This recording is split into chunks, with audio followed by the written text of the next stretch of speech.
Hi, I'm Maya Chin, and this is the story of how my small family restaurant became one of the most exclusive dining spots in New York City, all because my in-laws couldn't resist tearing me down one last time. Cooking has always been my passion. Growing up in a modest Chinese-American household, I spent countless hours in our tiny kitchen, learning traditional recipes from my grandmother while adding my own contemporary twists. My parents wanted me to pursue a respectable career in medicine or law, but my heart belonged to the culinary arts. That's how I met James, my husband. He was a regular at the small Asian fusion restaurant where I worked as a sous chef. He'd come in 3 times a week, always ordering something different, always asking to compliment the chef. When we finally met, the connection was instant. He loved my innovative takes on traditional dishes, and I loved his genuine appreciation for culinary creativity. What I didn't love was his family. The Whittakers were old money, with a lineage that apparently traced back to the Mayflower, something his mother, Elizabeth, mentioned at every possible opportunity. His father, Richard, was a real estate mogul who owned half the commercial properties in Manhattan's Upper East Side. And his sister, Victoria, was a social media influencer who'd never worked a day in her life, but somehow had 3 million followers on Instagram. From the moment James introduced me, they made it clear I wasn't their kind of people. A chef? Elizabeth had said, her voice dripping with disdain. How quaint. But James stood by me, and we got married despite their objections. I thought time would heal the rift, that proving myself as a loving wife would eventually win them over. I was wrong. 5 years into our marriage, I decided to pursue my dream. With our savings and a small inheritance from my grandmother, I opened Fusion Garden, a cozy restaurant that blended traditional Asian cuisine with modern American influences. James supported me completely, even though it meant living on a tighter budget while the restaurant found its footing. The first year was tough, as it is for any new restaurant. We had good days and bad days, but slowly, we were building a loyal customer base. Food critics were starting to take notice, and our weekend reservations were usually booked solid. It wasn't a Michelin star establishment, but it was mine, and I was proud of what we were creating. Then came last year's Thanksgiving. The Whittakers insisted on hosting the entire extended family, including me and James. Usually, I tried to avoid these gatherings, but James convinced me it would be good for business networking. Dad's friends are always looking for new places to host their business dinners, he said optimistically. I should have trusted my instincts. The evening started with the usual subtle jabs. Elizabeth commented on my simple dress, which cost 3 months of profits. Victoria asking if I needed recommendations for a good plastic surgeon. She knew a great one who fixed her nose. And Richard barely acknowledging my existence. But it was during dinner that everything fell apart. So Maya, Elizabeth started, swirling her wine glass with practiced elegance. James tells me you're little. The restaurant is still operating. How surprising. I felt James tense beside me. Yes, we're doing quite well, actually. Our weekend reservations are usually. Oh, darling. Victoria cut in, scrolling through her phone. I saw your reviews online. 3 stars? That's barely passing, isn't it? Actually, 3 stars on Michelin is. I tried to explain, but Richard interrupted. Let's be honest here, he said, putting down his fork with a loud clunk that silenced the table. We've all eaten there. The food is mediocre at best. No innovation, no style, just worthless food from a worthless chef who clearly doesn't understand fine dining. The table fell silent. 20 pairs of eyes turned to me, some with pity, others with poorly concealed amusement. "Dad," James started, but I placed my hand on his arm. "No, Richard's entitled to his opinion," I said quietly, standing up. "Though I find it interesting that someone who thinks my food is worthless has reserved a table at Fusion Garden 6 times in the past month under different names." Elizabeth's wine glass froze halfway to her lips. "What's wrong, Elizabeth? Didn't think I'd recognize your husband when he came in wearing different suits, sitting at corner tables, taking detailed notes? Or did you think I wouldn't notice Victoria's anonymous food blogger friends coming in with their cameras?" Richard's face had turned an interesting shade of red. "We were merely conducting market research. The property your restaurant sits on is owned by the Chang Family Trust. I finished for him, my grandmother's family, not part of your real estate empire, and not for sale." The silence that followed was deafening. "Now, if you'll excuse me," I continued, placing my napkin on the table, "I have a restaurant to run. A worthless one, apparently, but it's mine." I walked out of that dining room with my head held high, ignoring Elizabeth's spluttering and Victoria's furious typing on her phone. James followed me to the car, apologizing profusely, but I barely heard him. Because during those painful minutes at the Whitaker family table, a plan had started forming in my mind. A plan that would take 6 months to execute, would cost me every favor I'd ever earned in the culinary world, and would ultimately change everything. They thought my food was worthless. Fine. They wanted to conduct market research. Perfect. They didn't think I understood fine dining. Oh, they had no idea what I was capable of. That night, as James slept, I made 3 phone calls. The first was to my old mentor from culinary school, now a celebrated chef in Paris. The second was to a restaurant designer who owed me a favor. And the third was to a certain celebrity chef known for transforming restaurants. By morning, Operation Restaurant Revolution was in motion. The next 6 months would test everything I knew about cooking, business, and revenge. And the best part, the Whitakers would never see it coming. The next morning, I arrived at Fusion Garden earlier than usual. My staff could sense something had changed. There was a new energy in my movements, a spark in my eyes that hadn't been there before. They'd learn why soon enough. "Team meeting in 10 minutes," I announced, tying my apron with practiced precision. "Everyone needs to be there." And I mean everyone. As my staff gathered in the dining room, servers, line cooks, dishwashers, hosts, I took a deep breath and shared my vision. Over the next 6 months, we would transform Fusion Garden into something unprecedented in New York's culinary scene.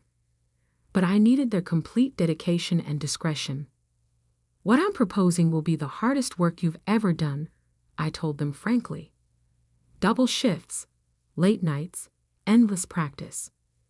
Some of you might want to leave, and I'll write glowing recommendations if you do. But if you stay," I smiled, "you'll be part of culinary history." To my amazement, not a single person left. They'd seen how I treated my staff, like family, better than my actual in-laws had ever treated me. They trusted me, and that trust was about to pay off. The next few months were a blur of activity, all conducted under absolute secrecy. The restaurant designer I'd called, Marcus, worked after hours, transforming our cozy dining room into something spectacular. We replaced every table, chair, and light fixture. The walls were redone in hand-painted murals depicting the fusion of Eastern and Western culinary traditions. The kitchen was completely reorganized and equipped with state-of-the-art equipment. My old mentor, Chef Jacques, flew in from Paris twice a month to help refine our techniques and train my staff. Together, we revolutionized every recipe on the menu, elevating each dish while maintaining the soul of the original concept. We weren't just making food, we were creating edible art. But the real game changer was my third call from that night, to Gordon Ramsay's team. I'd met Gordon briefly during my culinary school days, and he remembered my innovative dessert fusion that won a national competition. When I explained my situation and my vision, he was intrigued enough to get involved. The plan was simple but ambitious. Gordon would feature Fusion Garden in a special episode of his new streaming series about revolutionary restaurants. But first, we had to become revolutionary. For 6 months, we operated on 2 tracks. During regular hours, we maintained our usual service, though with gradually increasing prices and limited availability of reservations. Richard continued his undercover visits, taking notes and looking smug. Victoria's blogger friends kept coming in, posting lukewarm reviews about our decent but uninspired offerings. But after hours, we were building something extraordinary. My staff trained relentlessly. Every dish was deconstructed and rebuilt. Every service pattern was choreographed to perfection. We weren't just preparing food, we were creating an experience. James watched all this with a mixture of pride and concern. "Are you sure about this?" he'd ask, seeing me return home exhausted at 3 a.m. "You don't have to prove anything to them." "This isn't about proving something," I'd reply. "This is about becoming something." Finally, after 6 months of preparation, we were ready. The restaurant closed for 2 weeks for renovations. Victoria immediately posted about how this was the beginning of the end for Fusion Garden. Richard was overheard at his country club betting on how long before we went bankrupt. Perfect. The night of our reopening, I made sure the Whittakers received a special invitation. Elizabeth's RSVP came back with a note about how they were so concerned about our struggles and would of course support family in difficult times. They arrived as a group: Richard, Elizabeth, Victoria, and several of their society friends. James met them at the door, playing his part perfectly. "Maya's in the kitchen," he said, sounding worried. "She's been acting strange lately." They sat at the best table, already smirking, ready to witness what they assumed would be my humiliation. Then the show began.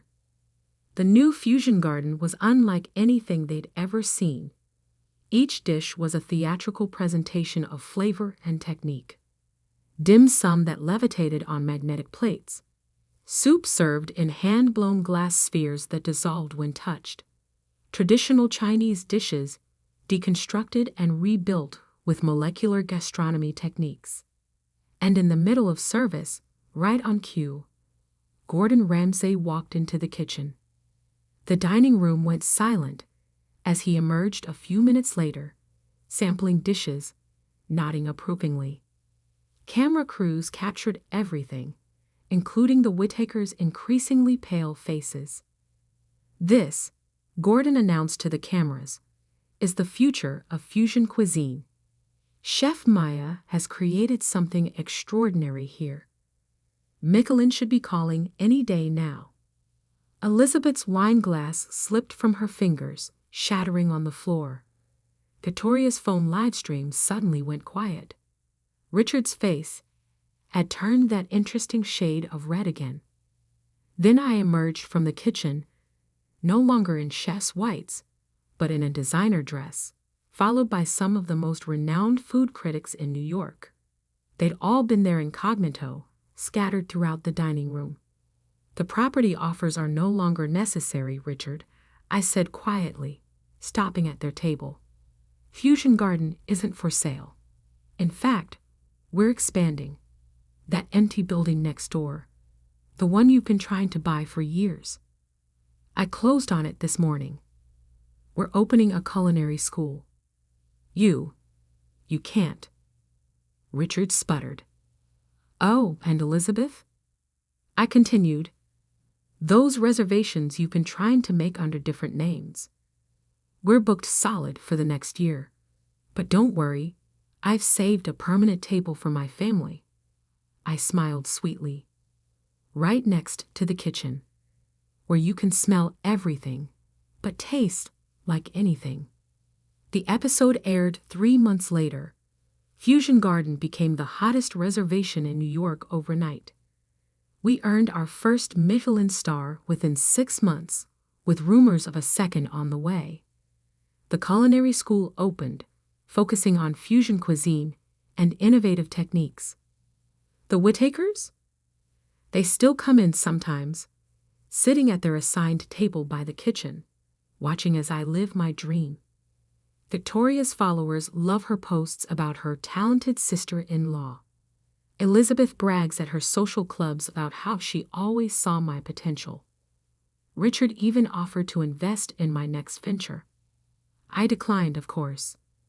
Some things, like self-respect and true passion, are worth more than money or social status. My grandmother taught me that, along with her recipes that started this whole journey.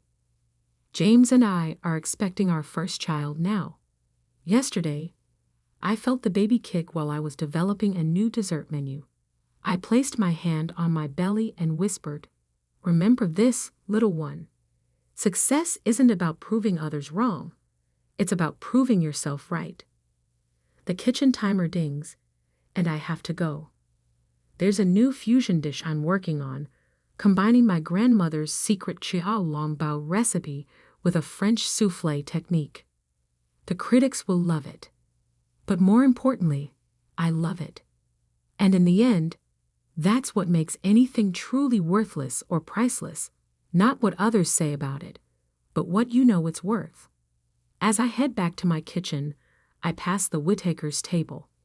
It's empty tonight, but the reservation sign is still there, a small reminder of how far I've come. Some might call it petty, keeping that table as a monument to their disdain. I call it seasoning, that extra pinch of satisfaction that makes success taste even sweeter.